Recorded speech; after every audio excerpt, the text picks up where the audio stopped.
Vice President Pence, President-elect, Madam Vice President-elect, members of Congress and the judicial branch, former presidents and first ladies, vice presidents, leaders from abroad, and a whole bunch of Bidens.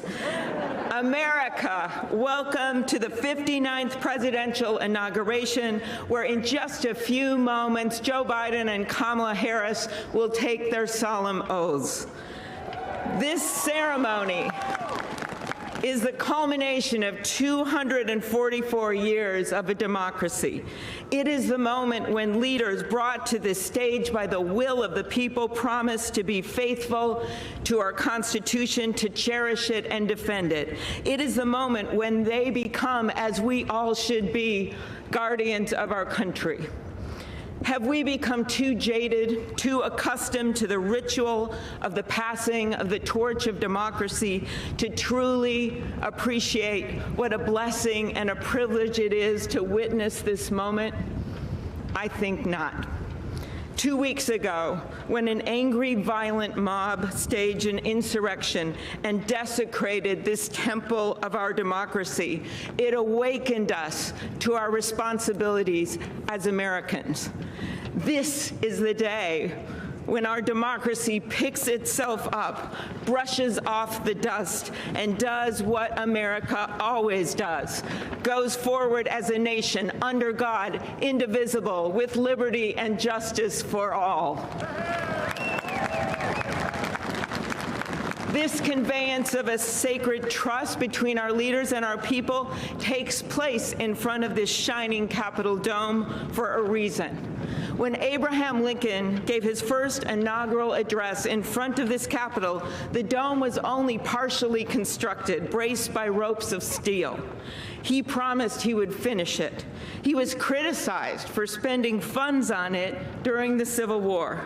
To those critics, he replied, "If the people see the Capitol going on, it is a sign we intend the Union shall go on." And it did, and it will. Generations of Americans gave their lives to preserve our republic in this place.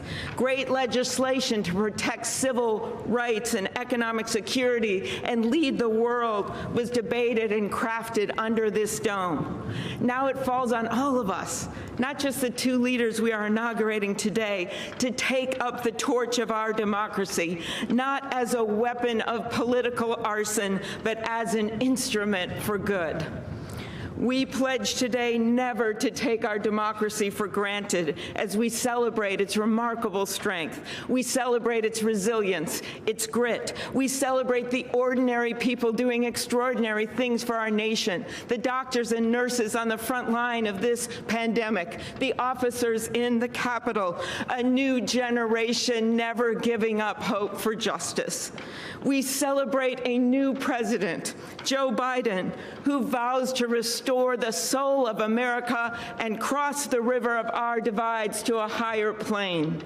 And we celebrate our first African American, first Asian American, and first woman vice president, Kamala Harris, who stands on the shoulders of so many on this platform who have forged the way to this day.